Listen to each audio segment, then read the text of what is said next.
Nu tai ką, tvarkoj, tada aš esu užsirašęs klausimus, kad nepamirščiau. Gerai. Aišku, po to būna biški. Čia vieno žmogaus klausiausi, tai užsirašiau dar vieną papildomais, tai visai toks man. Gal šiek tiek yra nepatogus, bet man labai įdomu, ką tu apie jį pasakysi. Bet patobiškai dabar įsivažiuosim.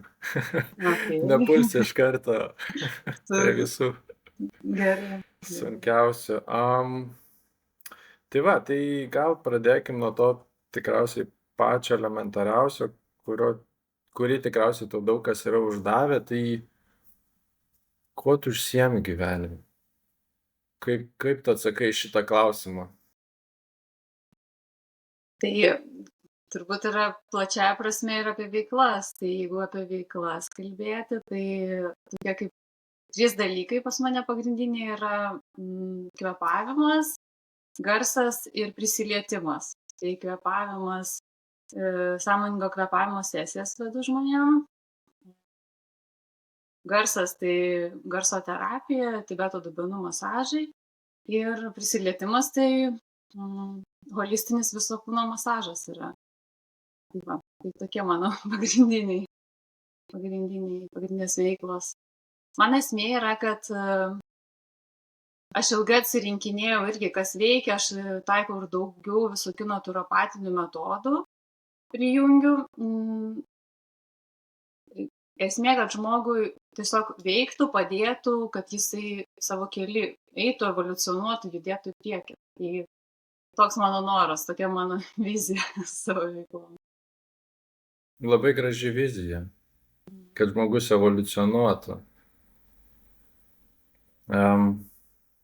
Kaip tau atrodo, kur mes esam toje evoliucijoje, bendrai paėmus? Tai kiekvienas savo kažkokiam etape, aš taip matau, kad to dvasinio išsivystymo etapai tiesiog kiekvieno yra pagal jo karmą, pagal jo kažkokią susikurtą kovą. Supratau, įdomiai. O kaip pas tave tai atėjo? Sakykime, kokia buvo pirma pažintis su, sakykime, šitam dvasiniam temam, ar tai buvo kažkokia literatūra, ar tai buvo žmogus, ar tai buvo tas kažkoks sapnas, kurį tai atsikėlė ir galvoji, kas čia dabar su manim atsitiko. Kaip visą tai atėjo pas tave, tas, vadinkime, dvasingumo pradžia? Tikrai ne nuo gimimo atėjo, nors aš nuo vaikystės klausdavau nepatogių klausimų apie prasmę, kam mes čia esam, kur čia mes judam, kam šitas gyvenimas, kam iš visas tas ratas,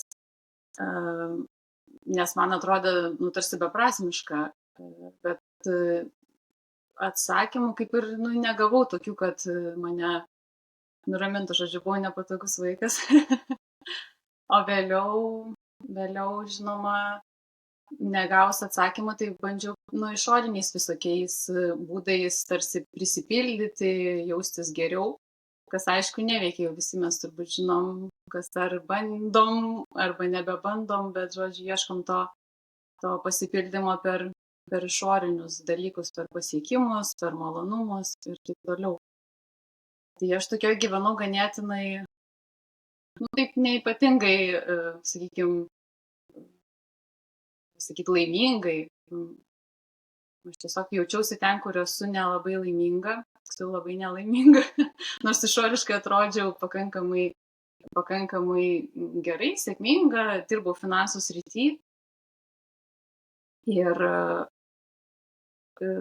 tiesiog turbūt prisikaupė mano, nežinau, kažkokios geros karmos, kad aš sutikau tinkamus žmonės. Mano draugas supažindino mane su žmogumi, kuris jau buvo šiek tiek įgilėjęs dvasiniuose dalykuose ir jisai pradėjo dalintis. Tada pradėjo atsirasti ratas bendraminčių. Man staigiai atkrito mėsa, alkoholis, vakarėliai, visas tas beprasmiškas laiko leidimas. Ir prasidėjo tos paieškos, tai čia jau prieš 15 metų. Wow, 15 metų keliauji. Geras. Ja. Bet čia iš tikrųjų yra tas. Taip, sakyk.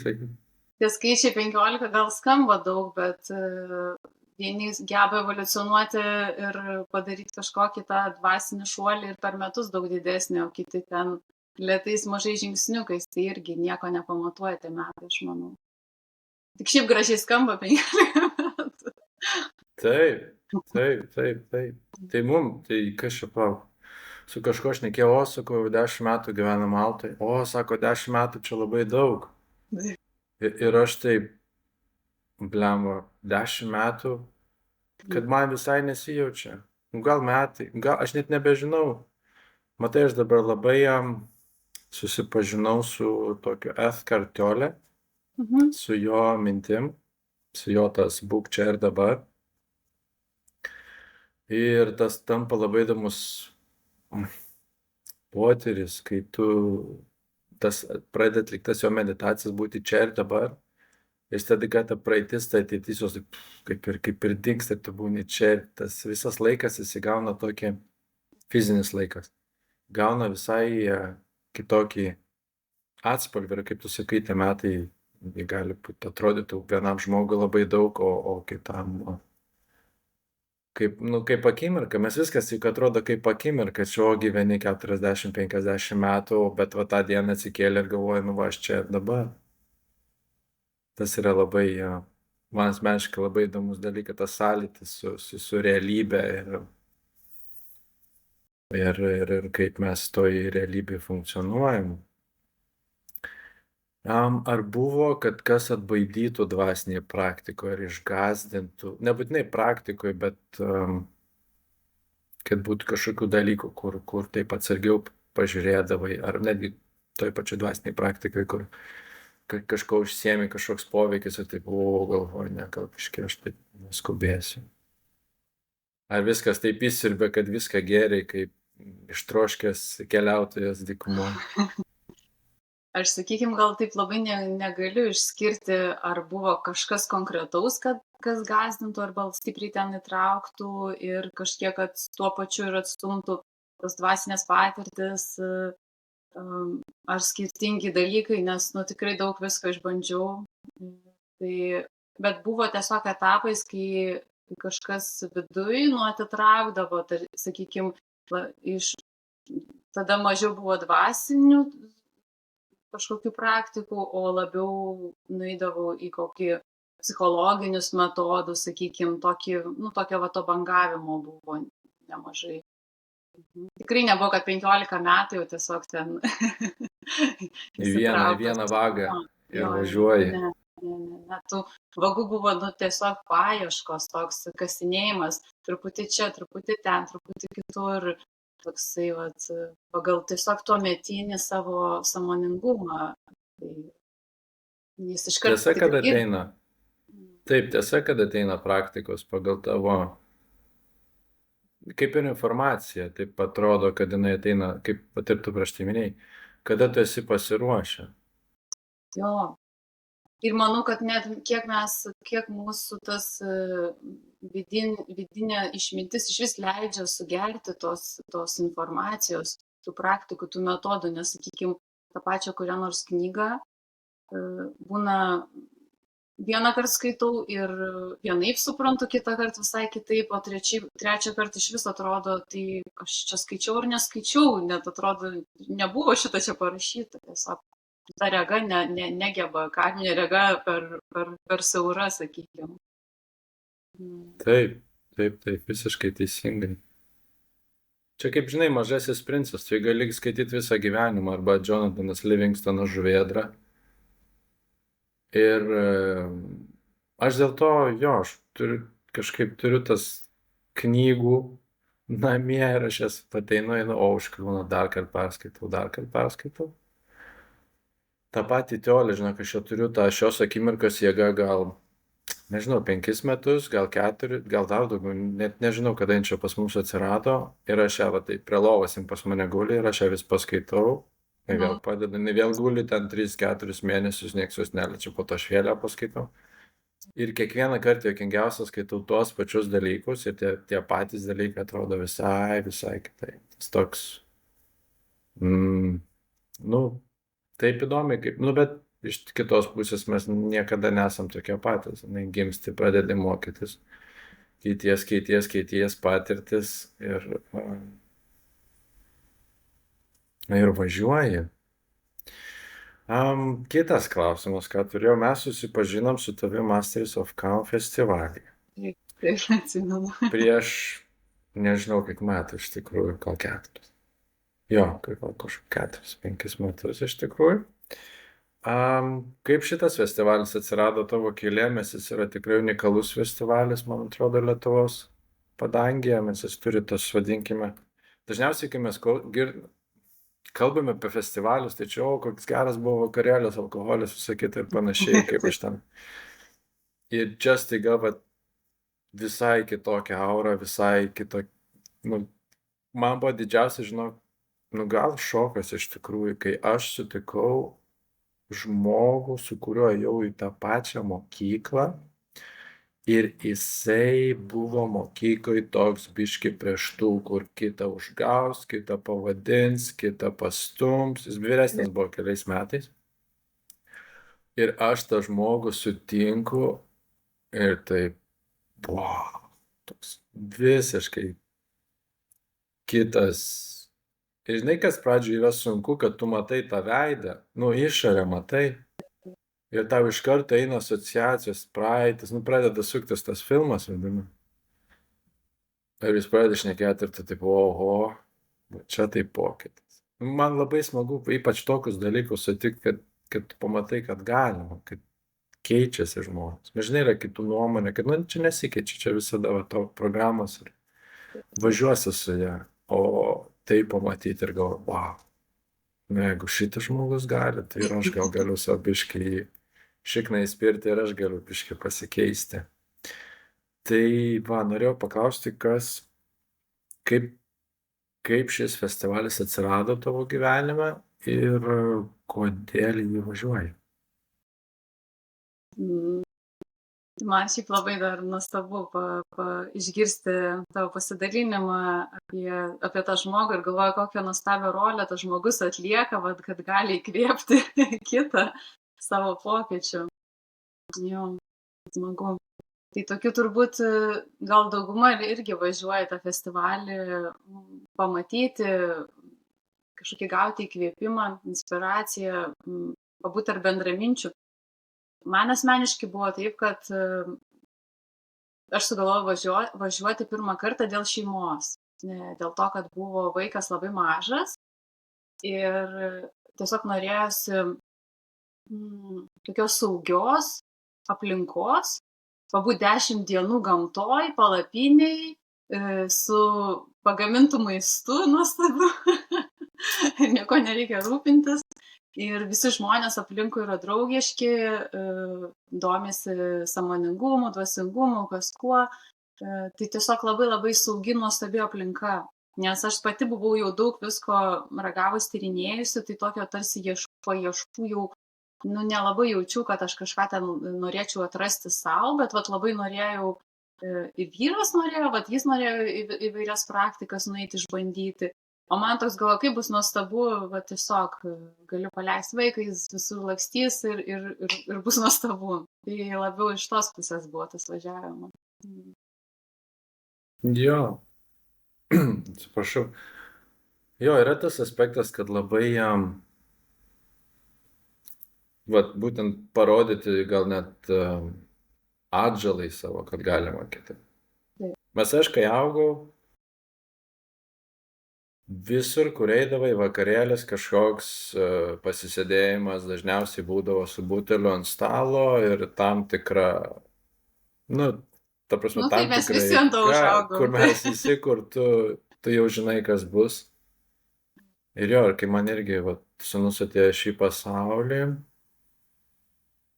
ir mes jau su žmona kažkaip šnekėjom, kad būtų labai fainai, kad galima kitaip. Žinai, aš augau, kaip tu sakai, patyrė, ragavai, jo, aš irgi patyriau, ragavau, viską ten buvo labai labai daug. Bet kas yra smagu, kad su laiku tavo gyvenimas parodo, galima kitaip. Bet irgi tas festivalis buvo toks, kaip šviežias oro gūsis, kad parodot, kad galima kitaip. kad galima turėti labai fainą laiką, labai linksmą laiką ir be alkoholio, ir be visų kitų dalykų. Ir galima nuostabiai pasisėdėti prie laužo. Ir ten atsigerti, aš atsimenu, tai Žilvinas ar koks vardas, toks buvo bičiukas, basom kojom su tokia kepurė vaikščiojo, nu taip labai smagiai spalvingai apsirengęs, ateina, sako, nori kakavos, jis man davė kažkokios kakavos atsigerti. Ir mes taip fainiai su juo pašnekėjom, atsimenu, kakavos prie to laužo ir jo aplinka, visą kitą iš tikrųjų labai, jo, kad yra kitaip, kad yra, nu, nenoriu sakyti kitokių žmonių, bet gal sakykim kitaip mąstančių žmonių, kitaip žiūrinčių į pasaulį žmonių, kad yra daug spalvų. Mes dažnai būna, kad mes, man atrodo, pasiklystam, sakykim, 5 spalvų gamą. Ir būna akimirkų, kai sunku išlipti iš tos 5 spalvų gamos. Supratau, tai labai fainai. Jo, ir aš labai džiaugiuosi, va tokie žmonės kaip tu atėjo į gyvenimą pas mane. Dar daug visokių ten susipažinau įdomių žmonių.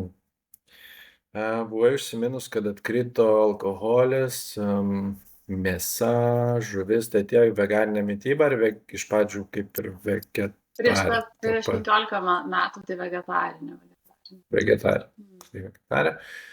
Ir kaip tada visas šitas dalykas peraugo į veganizmą? Galvoju, kaip ten buvo. Tai atkrito Natūraliai ar? Tai vegetariškai mityba tai labai natūraliai pasidarė, nes mačiau, kad nėra jokios prasmės valgyti mėsą, sakykime, tai labiau net žalinga. Man atrodė, ir su mano praktikam nelabai dėrėjo. Ir man svarbios tos gyvūnų gyvybė irgi ir visa aplinka mūsų, ekologija. O į veganizmą tai mes abu su vyru, taip galvoju, prieš 7 gal metus kažkaip pasukom. Mes tiesiog pažiūrėjom, nepasakysiu dabar kaip vadinasi, pažiūrėjom filmą ir tokį mums irgi paliko įspūdį, kad ką mes čia žaidžiam, žodžiu, kad galim gyventi tvariau, tai vis tiek mūsų tikslas nėra kažkaip fanatiškai, sakykime, pavyzdžiui, man valgyti augalinį maistą labiau yra apie tai, kad, įkvėpti žmonės, kad jie mažiau, sakykime, valgytų mėsos, jeigu jie valgo, jeigu jiem ten labai reikia, labai norisi, arba jie ten bijo dėl sveikatos, nes visokių tų nuomonių labai daug yra. Tai, bet bendrai mažin, mums tikrai nereikia 3 kartų per dieną valgyti mėsos, mūsų seneliai valgydavo 4 kartų per savaitę ir to pakanka. Tiesiog iš tos gausos ir iš inercijos darome daug dalykų nepagalvoję. Tai va, o gali būti paprasta, lengva, naudinga sveikatai ir vis tiek pagrindinis dalykas valgyti pilnavertį tą neapdorotą, sakykime, maistą. Mūsų šeimoje, mūsų požiūriu vados yra kaip vertybė. Ir kaip tai visą tai atrodo kasdienybėje, ar tai yra labai sunku, ar čia vėl tas yra dalykas, kad požiūrio klausimas ir tiesiog nusiteikimas, žinojimas, informacija be abejo daug atlieka svarbu vaidmenį.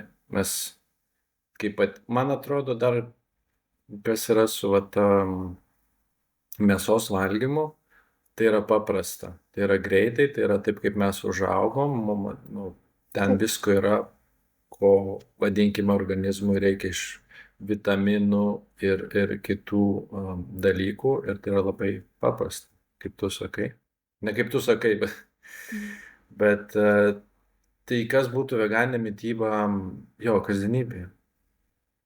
Ar tai jau taip įaugo, kad net nebereikia jums galvoti ir viskas labai sklandžiai? Mums tikrai auga ir galvoti nereikia, tikrai, ir tai yra daug paprasčiau nei atrodo, nes daugumai žmonių būtent, kad pavyzdžiui ir seniau, sakykime, mano mamai, arba ten giminaičiam atrodo, net, o ką čia pagaminti jiems, tai kad nėra ką čia valgyti. Ir daugumai žmonių ir yra tas dalykas, kad šiek tiek reikia painvestuoti laiko, pasidomėti, nes vis tiek, negalim išimti mėsą, žuvį, ten tos baltymus, geležį, tas medžiagas ir nevalgyti nieko vietoj to, sakykime, nes gausis tiesiog skurdi ir nualinsim organizmą ir bus kaip daug yra istorijų, buvę veganai atvirto ten į pilnavertę mitybą, nes ten susigadino sveikatą.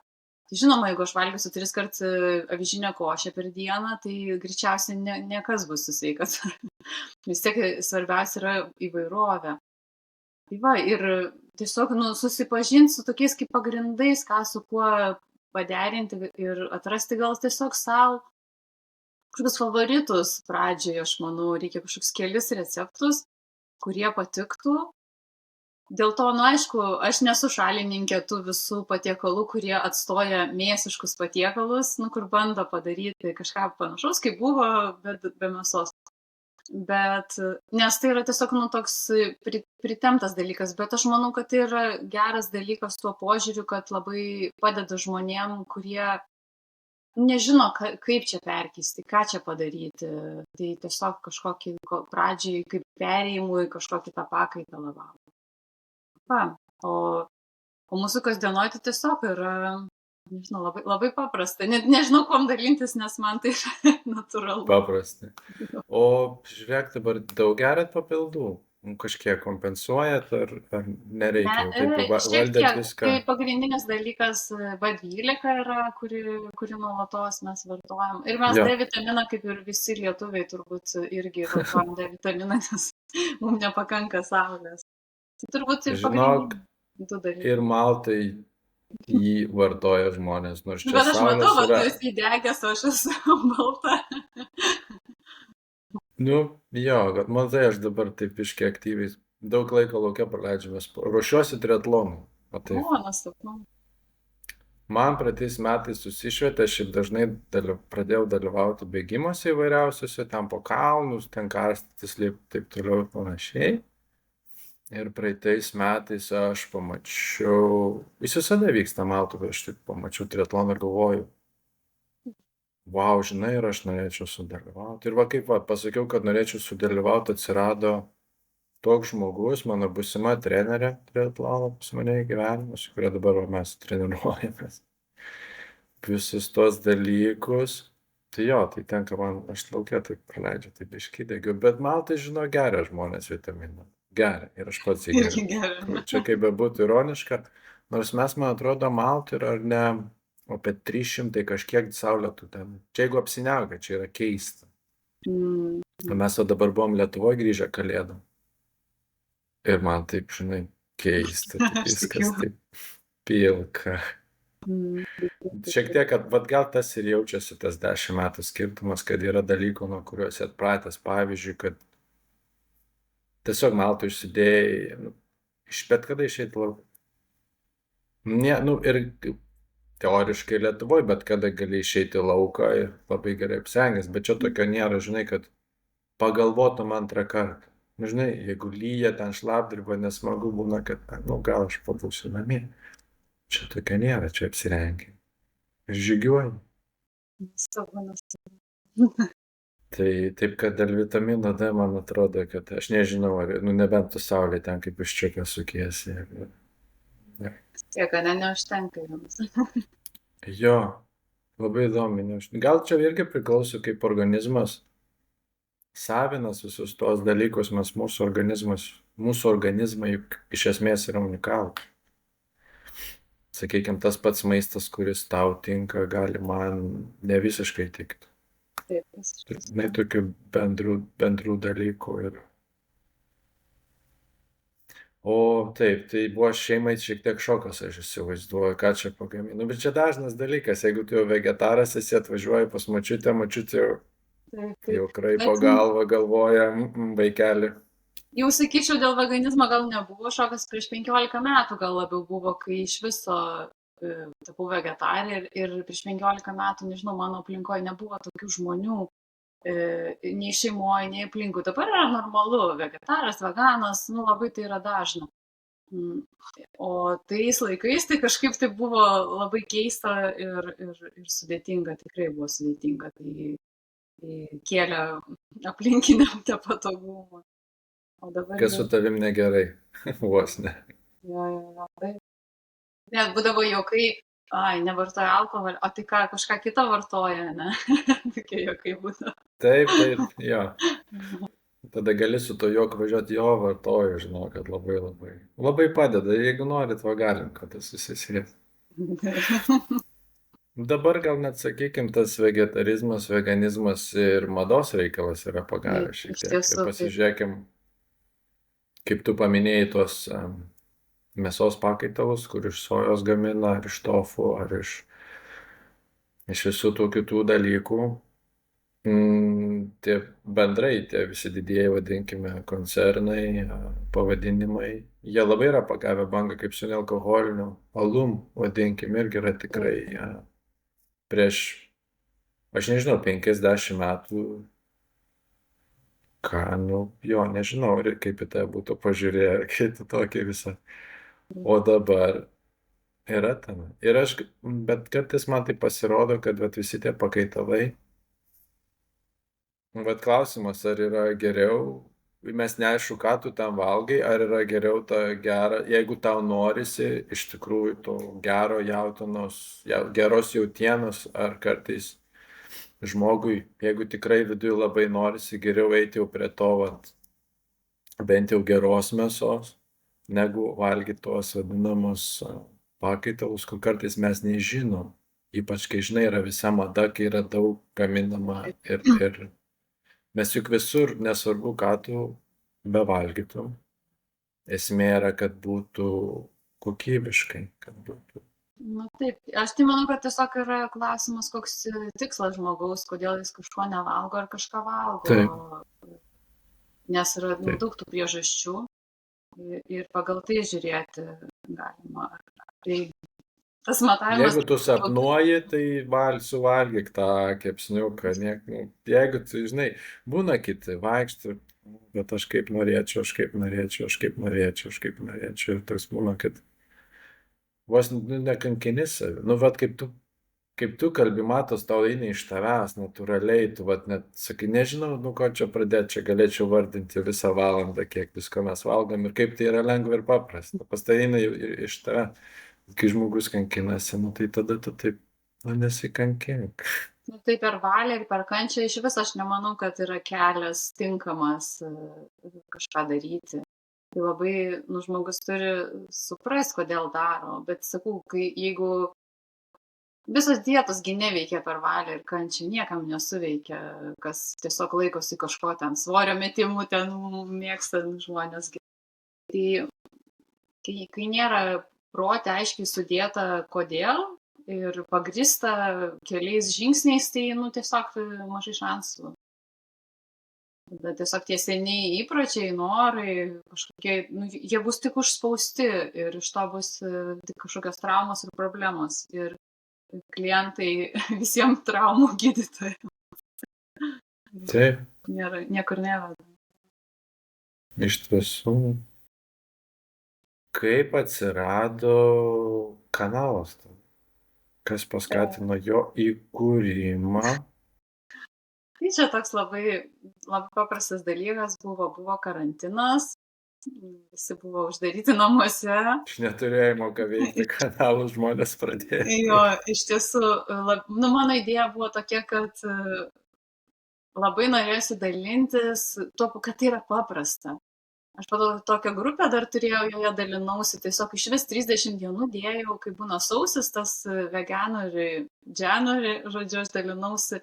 Kiekvieną dieną, ką valgau, tiesiog, nu, visiškai atvirai fotografuodavau lėkštę savo irgi dalinausi, kad tai paprasta, nes daugumą atrodo labai čia sunku, nieko nesuprantu, todėl nedarysiu.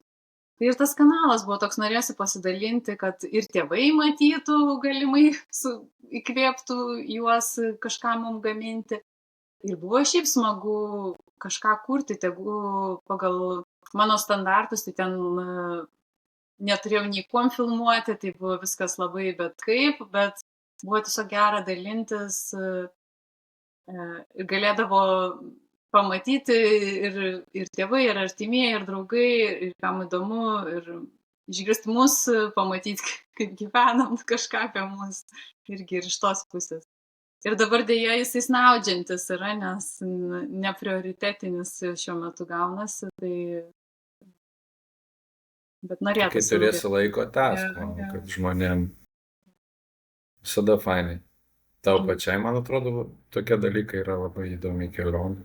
Labai man patiko. Susipažinti ir, nu, ir bendrai, bent jeigu vienam žmogui.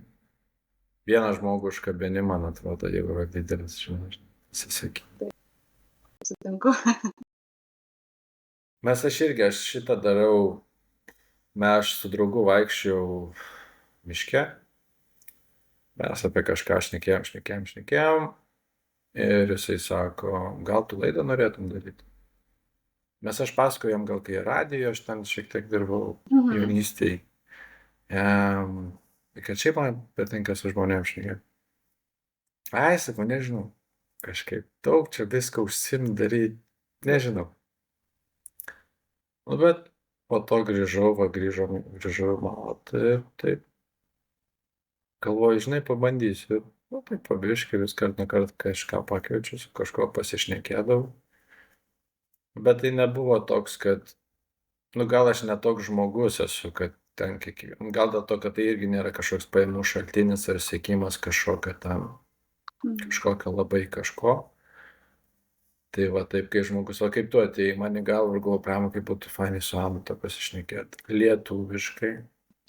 Mes turiu daug draugų, pažįstamų lietuviškai, kur turi fantastinių istorijų, daro fantastinius dalykus. Ir man tiesiog įdomu su jais pasišnekėti. O iš to pokalbio po to įkėlus, jeigu dar kažkam bus kažkas įdomu, tai čia fainai, čia tik bonusas. Taip, aš tą patį pagalvoju, kad jeigu bent vienam kažkam ateis žinutė, bent kažkokia, nu bent truputį kažkokia įkvėpimo ar naudos, verties iš to, tai valio. Klausim, kad tu čia būt. Taip, toliau, judam. Mokaisi Bartės coachingo centre. Vis dar mokaisi, ar jau baigėjai? Čia pas mane taip užrašyta, ne? Ne, Jo, mokiau. aš perskaičiau, ką tu ten esi užsirašius. Ai, nežinau. Ir iš to aš biškai pasirašiau klausimėlius. Nelabai aktyvi, gal aš taip neprižiūriu stipriai. Ne, nebesimokau, jau baigiau mokslus. Jau pabaigai? O kas yra coachingas? Nes aš perskaičiau ir aš nežinau, kas yra coachingas. Coachingas. Nu, jis yra skirtingas tas coachingas, bet coachingas realiai tai yra pagalba žmogui tam tikrais klausimais, jam padedama gauti jam naudingus atsakymus, kurių, sakykime, žmogus pats su savim kalbėdamas negali atspindėti, nes jis savo taip sultyse sukasi, pats nuo savęs kažką slepia, pas save pasabotuoja ir kažko nedaro. O kitas žmogus, jis daug lengviau gali atspindėti ir ištraukti iš jo, kas jam būtų naudinga jų tikslų, kažkokius siekiame pokyčiuose, klausimus, ko jis ten nori, tas žmogus. Supratau. Nu jo, čia tas, kai tu sakai, nuo dabar aš rašysiu viską, ką aš valgau.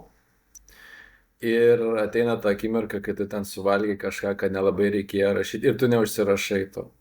Taip, žmonės. Ir po to supranti, kad tu realiai čia save apgaudinėjai, čia niekas tas nesė, kad pats inicijavai šitą reikalą, pats save apgaudinėjai. Jo, fainai, įdomu. Kas paskatino, čia gal tiesiog vėlgi visas tas tavo kelias, prasidės prieš 15 metų ir tai vis augo, ar kažkas pakvietė tave, ar jį pajauti, kad trūksta žinių? Aš tiesiog... Kaip į visą šitą įsisukai? Tiesiog iš pojūčio pamačiau, kad yra ten renkama grupė. Čia senokai buvo, galvoju, gal prieš 5 metus, gal prieš 4. Tai tikrai reiktų informaciją. Jo, ir tai įvyko prieš karantiną dar, aš atsimenu, ir tada susistabdė mokymai, turėjom šiek tiek ilgiau mokytis, nes tiesiog negalėjom fiziškai susitikti. Jo, tai aš jau seniai baigusiu. Tai aš gerai dabar klausytojam, tas, kas žiūrės, kai savo šitas gerai paskaitė. Nu tai šitą gerai užrašė, tai irgi normaliai. Šitą gerai. Viskas šitą gerai. O ką esi baigus jaunystėje? Mes būna, kad baigi visai kažką kitą ir po to, žinai, kokia inžinierė galėsi, architektė ar ten. Aš turiu matematikos, informatikos bakalaurą. Prašau. Ir turiu, ką aš ten turiu, ekonomikos, verslo vadybos magistrą turiu. Va, matai, aš taip ir galvoju, žinau, kad bus kažkas biški nelabai ten. Biški ten, bet biški ne ten. Visai ne ten. Bet taip dažnai būna, žinau. Aš nežinau, dėl kokių priežasčių tu stoji tikslingai žinodama, ką nori, ypač į matematiką ir informatiką. Ar tiesiog stoji, nes tau šiek tiek... Stojau, nes tiesiog stojau. Nes reikėjo stoti. Tikrai, būdama ten 18, nelabai žinojau, ko noriu gyvenime, ko noriu būti. Man matematika labai gerai sekėsi. Man daugybė dalykų gerai tiesiog sekėsi, bet kažkaip matematika lengvai sekėsi. Dar man patiko menai, bet iš menų buvau tokių prisiklausius įsitikinimų, kad nelabai ką ten išgyvensiu, kažką užsidirbsiu iš menų, todėl nusprendžiau eiti į saugesnę, sakykime, kažkokią sritį ir tiek. Ir nuo pat pradžių jaučiausi, kad esu ne ten. Ir irgi bet aš labai dėkinga tai patirčiai, nes kuo daugiau patyriau kančios ir jausmo, kad kažkas ne taip, tuo mane labiau privedė į paieškas, į dvasinio kelio paieškas. Tai visom tom neigiamom patirtim tikrai šiam momentui tai jaučiu didžiulį dėkingumą, nes be jų nebūčiau dabar čia. Jeigu būčiau gyvenusi labai patogiai, tai galimai ir gyvenčiau ten kažkur patogiai tiesiog. Kažkaip patogi vieta. Gerai skamba. Jo. Taip, stumia tave gyvenimas lauk, iš tikrųjų. Stumia ten, kur turėjai. Bet būna, kaip sakai, gali tai ignoruoti, tą vidinį balsą, tą aplinkybės. Nors būna kartais, kad neišeina, tiesiog išmeta tave lauk iš kažkur, kad... Tai aš tai maksimaliai paignoruodavau turbūt, bet pribrendo tas metas, kai nebeįmanoma. Jo, tas, kad iš meno neuždirbsiu, tai man atrodo, gal dabar šiek tiek keičiasi. Šiais laikais turbūt ne, dar ir kaip galima uždirbti, aš manau. Bet jo, iš meno gali ten, kaip uždirbti, aišku, bet kaip ir visur. Man atrodo, mene ar kažkur kitur nėra tų stebuklingo skirtumo. Ir yra tie, kurie nedaug uždirba, ir tie, kurie vidutiniškai uždirba. Kaip ir visur. Ir yra tie, kurie uždirba labai daug. Nuo hierarchijos, man atrodo, hierarchija yra įgimta dabartinėje visuomenės struktūroje. Tiesiog taip yra. Bet jo, tas yra, kad jeigu ten stosiu būti aktorium, vaikelį gal tu pagalvoju. Tas toks tikrai yra iš tikrųjų. Labai. Ir nežinau, čia vėl nauja sena informacija. Gerai. Kai paklausiu, kas sakys, jo, šitas geras klausimas, bet jau prieš 8 metus visai pasibaigė. Tai studija holistika. Čia, nelabai senas. Jis vykstantis vis dar. Jo, jis vykstantis. Jo, jis yra kaip ir senas, bet veikiantis. Jis turėjo pertrauką, kai gimė mano sūnelis ir su juo buvau, tai tuo metu neveikė. Ir užsienį šiek tiek gyvenom, tai buvo toksai tarpas, tai neužsiėmiau tą veiklą. Tai kaip visą tai jam pam, kaip ta studija gimė? Jinai gimė iš tų paieškų tada, kai pradėjau ieškoti pagalbos savo ir įvairių metodų taikyti. įvairius metodus. Tai į mano gyvenimą atėjo tokia polinezietiška mauri praktika. Tai pagrinde yra tokia kūno terapija, bodyworkai, sakykim, tai yra visa filosofija ir yra toks kaip masažas, bet nu jis toks visai kitoks, toksai, sakykim, daug gilesnis, paliečiantis traumas ir panašiai. Tai tiesiog mano gyvenime reikėjo, nu, tiesiog pačiai savo pagalbos aš ieškojau ir tai man padėjo, buvo labai tokius sunkesnius sprendimus priimti reikėjo ir tiesiog aš pradėjau tai lankyti. Ir ten vis tiek vedama į tai, kad žmogus pats prasidirbęs gali padėti ir kitiem. Ir aš tada pradėjau nuo tų bodyworkų daryti juos. Ir gimė ta mano studija. Bet tada prisijungė, kad aš pajutau, kad man trūksta tiesiog elementarių žinių, tai aš nuėjau, pasibaigiau ir tiesiog klasikinį masažą profesiniai mokykloje mokiausi, kad žinočiau jau visą sandarą, raumenis ir kaulus ir viską apie žmogų. Ir vėliau tiesiog prisijungė kiti metodai. Garsas ganėtinai ilgai lydėjo mane, tai irgi patraukė tada, kad aš galiu čia ir garsą prijungti, ir dubenis, jų poveikis, jų vibracija kūnui, ir ne tik kūnui. Ir tiesiog, nu, plėtėsi ir plečiasi. Palaipsniui tiesiog kažką įvedu naujo, ten aromaterapija, tai reiškia, aš galiu ir kvapą įvesti į tą pačią sesiją. Ir ką išmokstu, tą ir pridedu, pritaikau.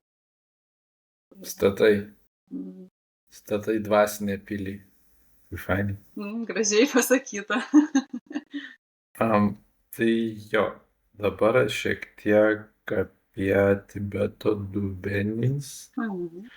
Kas tai yra, visų pirma, ir jo minėjai, kad yra poveikis. Tai koks būtų poveikis fiziniai ir nefiziniai, tarp vadinkim. Nes garsas labai turi stiprų poveikį mums. Tai Tibeto dubenės, tai turbūt daugumą žino, tiesiog tie dubenėliai yra skambantis dubenėliai įvairių dydžių, įvairiai vibruoja, rezonuoja. Pagrindinis poveikis kūnui, kadangi mes esame kaip mūsų ląstelės ir mes visi ten 80-90 skirtingos tos nuomonės procentų vandens sudaro mus ir visi žino, kaip vandenį veikia, ne, yra tas tyrimas, kur snaigė, jeigu jai ten pozityvius dalykus sako, kokia jinai užšąla, o jeigu negatyvius, tai skaitosi, kad Tibeto dubenų labai yra aukštos vibracijos, todėl jos harmonizuoja tos mūsų vandenis, nu tiesiogiai vibruodami, išvibruoja. Ir yra tyrimų, kad ir skausmą, ir malšina irgi per vibraciją. Ir veikia mūsų, harmonizuoja visą mūsų kūną, visus organus. O šiaip labai nervų sistemą ramina, nes atpalaiduoja, gerina miegą. Daug to gero poveikio. Daug pliusų duoda. Jo, iš tikrųjų. Aš kažkada galvojau, jo, vėlgi, kai žmogus, pavyzdžiui, šaukia ant tavęs, atrodo net krūtinę spaudžia. O iš tikrųjų, taigi, jisai šaukia, eina garso bangas, tu esi vanduo ir tas vanduo ten pas tave pradeda vibruoti tam tikrą vibraciją ir dėl to tu jauties. Arba kai atrodo pyktis, tiesiog visas vidų išverdi, negali tverti, likas tave apsėsta, būna tas pyktis, kai užeina, aš atsimenu momentais, tai ir po to įdomiausia, kai jisai nuslūksta arba pasitraukia ir tu tada grįžti, jau tu grįžti ir tu tada galvoji, vau, kas čia buvo, kas čia su manim atsitiko. Iš tiesų, taip. Man labai įdomiai, o dabar priminiai, pasakojo vienas pažįstamas apie tai, kai žmogus daug geria alkoholio, jisai po truputį traukiasi, čia labai įdomiai, ištraukiasi iš savo kūno Ir tada kažkas kitas tai pukšt ir įlenda į tą mūsų kūną. Ir kaip dažnai būna, kai būdavo tos istorijos, kai po gero vakarėlio tu sakai, wow, kaip aš va ten kažką galėjau padaryti, juk aš taip nedarau. Mm. Tai man buvo labai irgi įdomi va ta idėja, kad pas mus va vis ateina su tom vibracijom, su per tos visus dalykus ir ten su mumis kaip su lelytėmis pažaidžia su visokiam tom emocijom ir po to palieka su savigrauža ir sąžinės balsu. Taip, taip. Ar esi skaičius beje Tibeto mirusių knygą? Esu skaičius, senokai esu skaičius. Ką manai apie mirtį? Nu. Tai čia vėlgi, žinau, klausiausi, jis yra amerikietis ir jį žmonės kviečiasi, kai miršta. Ir jo praktika yra labai įdomiai tave sutaikyti su mirtimi, kad tavo gyvenime tą akimirką atsirastų vietos mirčiai. Ir, jis mane labai patraukia, kaip jisai kalba, ką jisai pasakojamas, tai mūsų kultūroje mirtis iš tikrųjų kaip ir nelabai turi vietos. Mes visi žinom, kažkur yra ten, kad tas laikas ateis, bet jinai tokia turi, labai įdomią padėtį pas mumis. Ir jis visiškai kitaip, ir jis ten pasakojo tokį dalyką, kad ateina jis pas tokią moterį ir ten yra mama ir ten ar jogos instruktorius ir kad jie būdavo čia super, tai čia jinai, man atrodo, nepagydoma liga, jinai tikrai mėnesis ar 2 liko ir ta prasme ateina jau tai. Ir jis sako, tokioje situacijoje, kai žmonės sako, o, jinai šaunuolė, jinai dar kovoja, jinai dar, sako, tokioje situacijoje nėra vietos, mirčiai nėra, jis labai įdomu išreiškia, pokalbį su mirtim, kad jinai ateina ir va tą laiką tu gali su ja kalbėtis, tu gali su ja išmokti, tu gali išeiti visai kitaip, suprasdamas, jinai nėra blogis. Kaip gal dažnai, mes dauguma pabaiga yra kažko pradžia, o kažko pradžia yra kažko, ta prasme, tai yra neatsiejami dalykai. Tai vis mane labai, iš tikrųjų patraukia, mes tu daug apie tai negirdėsi, arba girdėsi visai kitą plotmę. Tai norėjau, Tibeto duomenys, Tibeto mirusių knyga senai. Ir toks atėjo klausimas, ką tu galvoji apie mirtį. Labai įdomus klausimas, nes tikrai jis toksai sociume ganėtinai vengtinas, nieks nenori apie tai kalbėti, visi įsivaizduoja, kad dauguma įsivaizduoja, kad gyvens amžinai ir nereikia to rūpintis. Ir sakyčiau, labai įdomu, ką tas žmogus daro, nes tai yra labai gražu palydėti žmogų, nes jo gali išėjimas būti tikrai visai kitoks. Aš kadangi esu pati Tibeto budizmo praktikė, tai aš tiesiog iš budistinės prizmės galėčiau apie tai kalbėti. Tai skaitosi, kad mirtis tai yra tas dalykas, kuriame visą gyvenimą yra ruošiamasi. Kad šitas gyvenimas mūsų yra labai vertingas tiek, kad mes galėtumėm pasiruošti, kad išeidami mes galėtume inkarnuotis į kažkur geriau, sakykime, arba iš vis išeiti į nušvitimą. Tai, nes tas yra skaitos samsaros ratas, kur sukasi mirčių gimimo ratas mūsų, tai mes norim išsivaduoti iš jo. Nes atgimti, tai gal ne visiems priimtina ta teorija, kad mes, sakykime, vėl atgimstam, nežinau, tikrai ne visi tiki reinkarnaciją, nes yra krikščionybė kitaip apie tai kalba. Budizmas turi daug pagrindimo, daug įrodymų, tai man atrodo rimčiausia tokia tradicija, todėl jinai mane ir patraukė per daug metų paieškų. Tai tiesiog aš mirtį matau, kaip pasiruošimo gyvenimas yra kaip pasiruošimas triatlonui, sakykime, kaip ruošiesi, o jau mirtis yra tas triatlonas, kurį reikia tinkamai pavaryti, ta prasme, tinkamai išeiti, su tinkamu nusiteikimu, ne su kažkokiais prisirišimais ir baimėm prie materijos, o su tikėjimu ir gebėjimu orientuotis ten, kur mes keliaujam. Nes dauguma žmonių, tiesiog turi tų prisirišimų ir sunkiausia yra, kai juos išlydintis verkia net ne apie juos, o verkia apie save, verkia, kokie jie bus nelaimingi dėl to, kad tas žmogus išeina. Jie dar tuo pakenkia tam išeinančiam žmogui, nes sukeldami tas tokias graudžias kažkokias emocijas. Tai labai labai yra gražių kultūrų, kur, sakykime, išlydi su dainom, tarsi kaip šventė, kad pasidžiaugti, ką tas žmogus mums atnešė į gyvenimą, kad visa tai vyksta ne apie verkimą apie save, nes tikrai dauguma mūsų kultūroje verkia apie save. Egoistiškai kultūrai. Taip.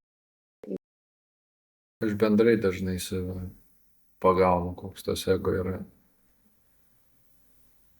Stiprus iš tikrųjų, netgi, įdomus vėlgi. Tiesa, netiesa, nežinau, bet apie atžalas, kai šneka, mums juk atrodo, kad tai mūsų yra, mes kaip sakom, mano vaikas. Pavyzdys iš tikrųjų. Čia yra ego.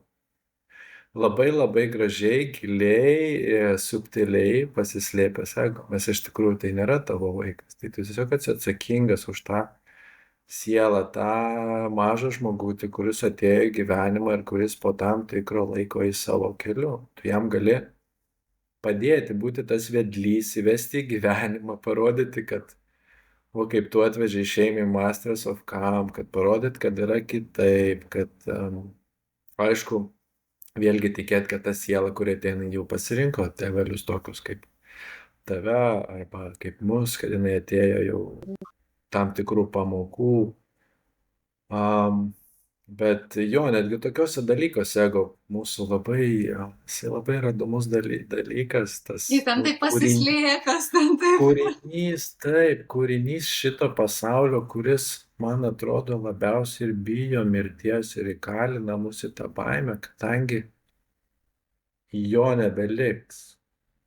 Ir tai yra, sakykime, gal natūralus dalykas, kai tu žinai, kad nebeliks. Kūno nebeliks irgi, jo nėra, iš čia tau paskolintas.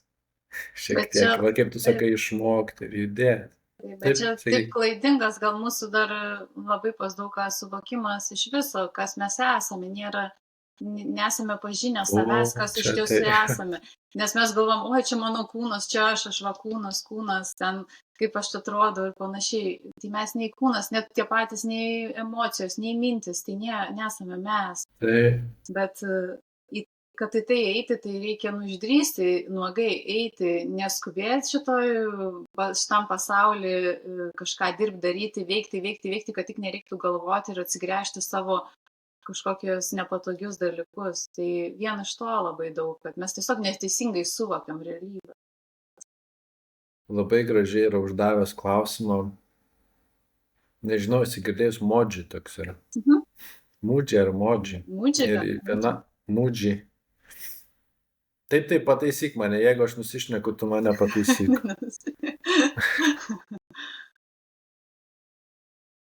Mes jau būna kartais su tais tarimais.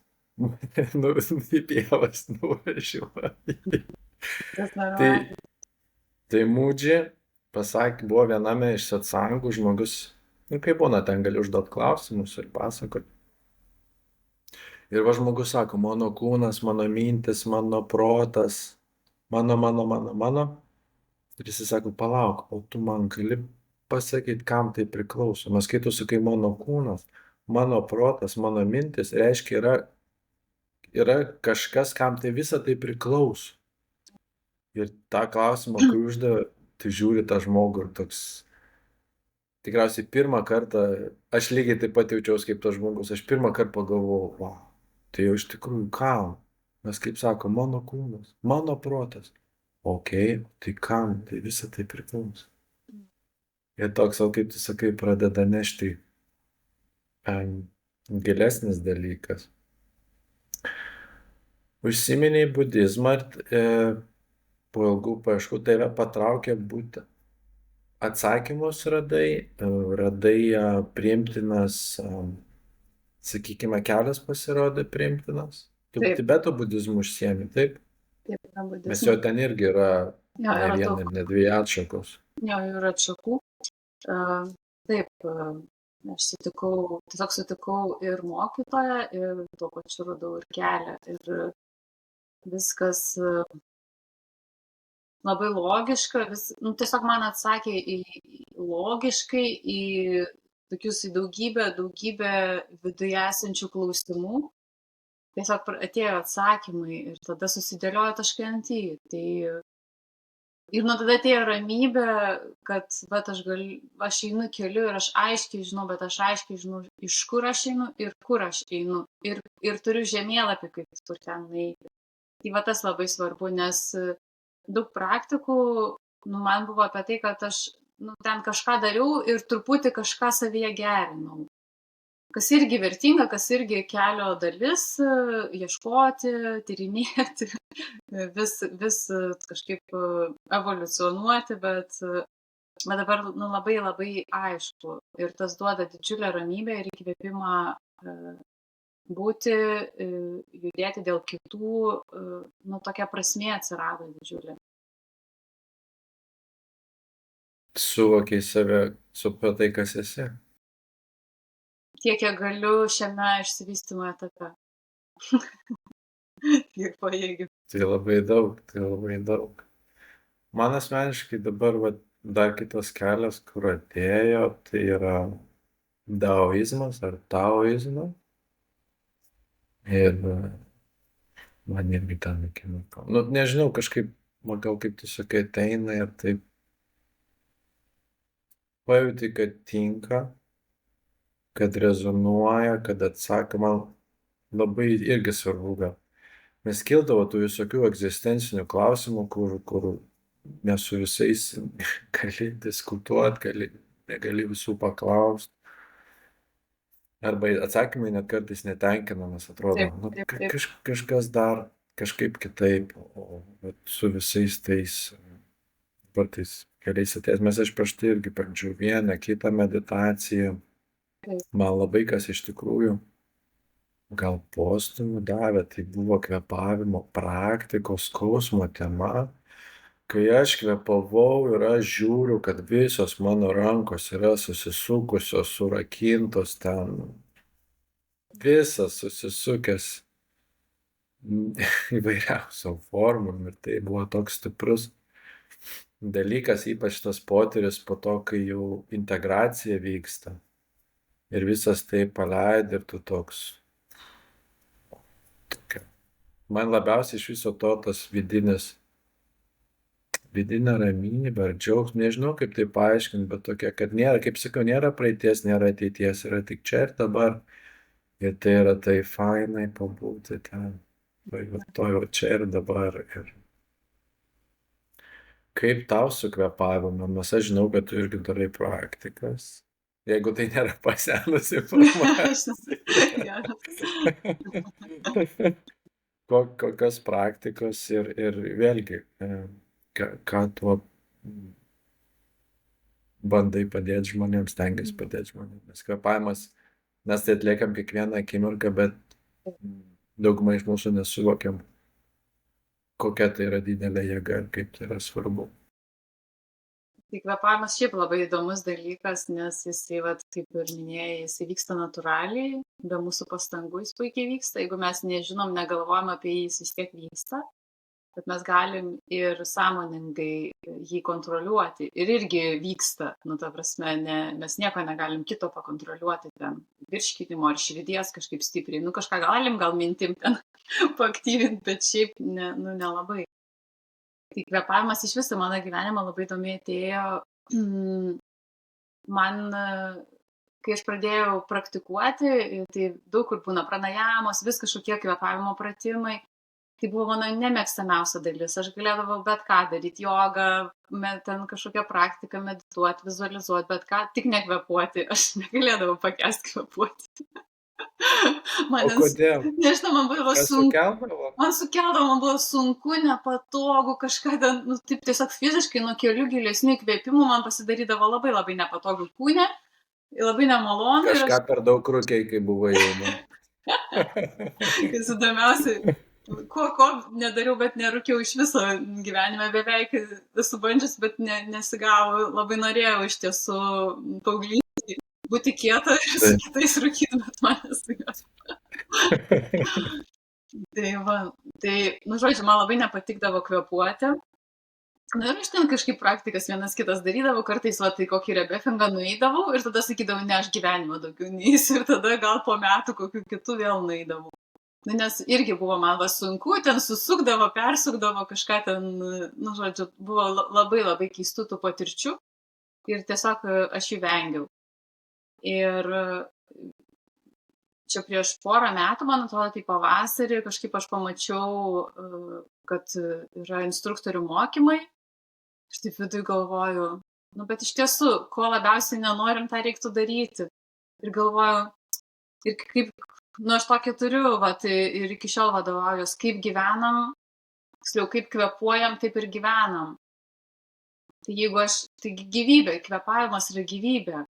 Jeigu aš nenoriu kvėpuoti, jeigu aš visais būdais stengiuosi, nu, to nedaryti, tai kažkas negerai, reikia nerti. Tai, o nerti, nu, mano protui, aš pamačiau, kad saugiausia yra, kai jisai gauna žinių, aiškumą, tada jisai mane leidžia keliauti už nežinojimo to ribų, kažkur patirti buvimą čia ir dabar ir panašiai.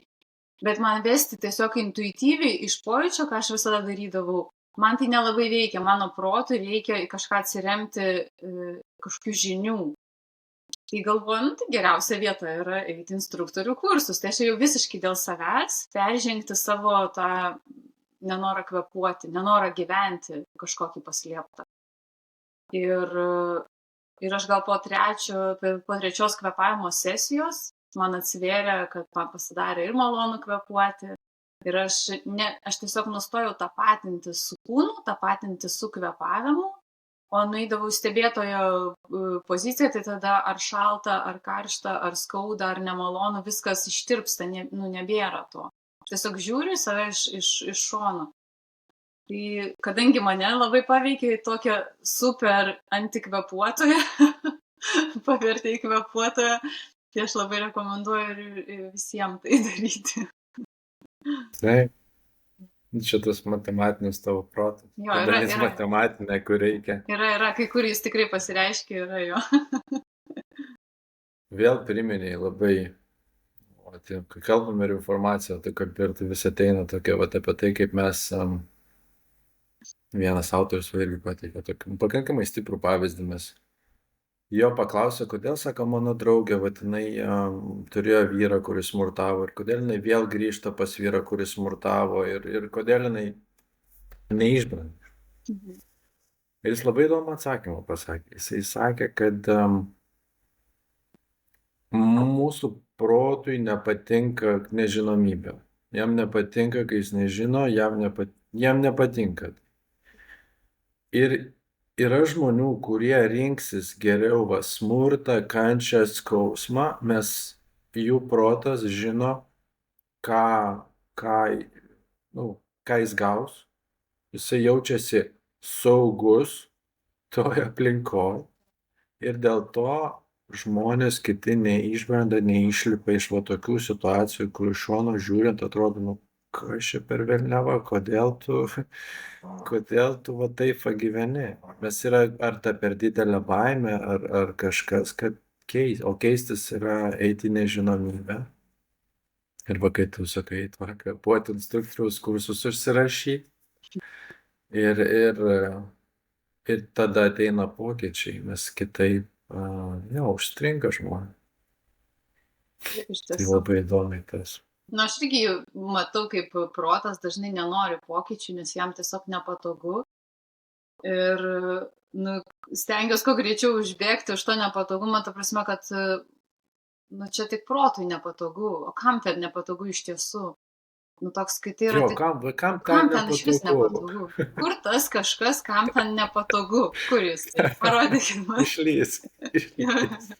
Jis labai labai padeda kažkokį daryti naujus dalykus, nes aš manau, nu, nėra žmonių, kurie ten nesijaudina, nebijo kažko daryti naujo. Tai yra tiesiog proto funkcija. Kaip mes susidarojam su jie. Nu, jis bando apsaugoti šitą kūną, nes jis nori kuo ilgiau jame gyventi. Man čia viskas taip įdomiai sukasi, kad man tas laikinumas tave iš vienos pusės kaip ir duoda daug galimybių, iš kitos pusės ir įkalina. Va, tu gal šito nedaryk, bet paprastas pavyzdys, kai mokinomės plaukti, pirmą kartą į ežerą nueit plaukti. Vaikeli, kaip buvo baisu. Oi, nuskęsiu čia, šis ten ryklys atplauks ežere. Ir ten visokių tokių, kaip sukuri fantastinių dalykų, bet paveikia tai ir atbaido. Bet va, vieną kartą padarei, žinai ir viskas. Ir nebe tai baisu. Ir ramiau, ir jau gali toliau paplaukti. Ir tas jo, galvo, kaip sakai, tas pirmas žingsnis, peržengti tą visą dalyką.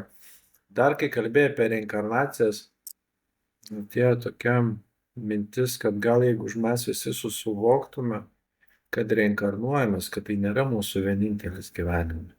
Kad mes jau čia esam buvę, kad tikriausiai aš su tavimi supažįstamas jau esi labai labai senai iš tikrųjų. Labai tikėtina, tikrai. Kad čia mūsų šituose kūnuose yra pirmas susitikimas, bet tikriausiai praeituose gyvenimuose mes nekartą buvom susitikę.